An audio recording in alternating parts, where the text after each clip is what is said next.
Hi everybody, another one of my videos to keep you going at home. This one's on pitching, or in general, any shot really. It's going to teach you about connection. What we mean in connection is we want to make sure that as we're turning our body, our arms are staying with our body. What we don't want to see is, some people call it chicken wing, when your elbow leaves your body. It's basically this connection. Your arms and your body are doing two different things when that happens.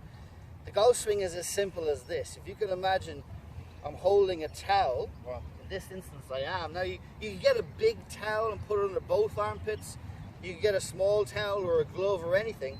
I like sticking it underneath my right armpit, because that does a lot of the good in the connection and in the backswing.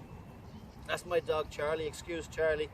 He's going to get in the video probably every now and again. But anyway, keep the towel under the right armpit. And if you can imagine, as you turn your body back, that's still connected. Your arm is still connected to your torso or your chest. You can cock your wrist. That depends on how big the backswing you want to do is. But at all times, that's connected. And then if you can imagine, the whole lot rotates through together. And again, the whole time, my body is doing the movement, the main movement of the golf club. Okay? My wrists are getting a little bit involved, but my arms are always with my chest or with my torso. That's that term connection. So coming into the shot, what I want to see is go back whatever distance you want. Now in pitching or chipping in general, just call it short game. Short shots, short backswings. Longer shots, bigger, further backswings. It's up to you to decide how big a backswing you want to make, but at all times be quite aware of what distance that backswing is. So you can learn, when you get quite good at this, you can learn like half backswings, you can learn 3/4 length backswings, or some people use the clock method where you go back every hour.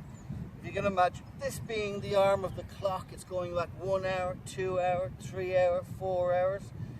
You can use that system to develop distance control.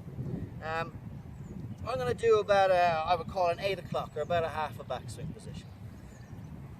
Do a few of those, realize how far they go, and record it. If it's 20 yards or 30 yards, write it down. So when I have my 56 degree and I do an 8 o'clock backswing, rotate my body through, I'm going to get that distance. But all the while, this is staying in here. This is keeping the whole lot together. It's not letting me go off too much in my backswing. It's allowing my body and my arms to work together. So, setup wise for a pitch shot or generally high shot, I'm going to have the ball in the middle of the stance. The more forward you play the ball, expect the ball to go higher into the air. The further back you play the ball, the lower the ball will take off. I like middle ball positions a lot of the time. It's under my sternum, it's where my club will bottom out. It's easier to control things from there. Have the club up to your belly button again. A question I'm asked a lot about as well is, how far do I hold the club up or down?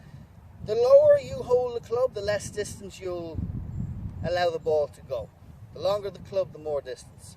I would say keep it in the middle and don't mess around with it on pitching. Maybe when you get into your small, short chip shots, go down the grip and make the small swing easier. Okay.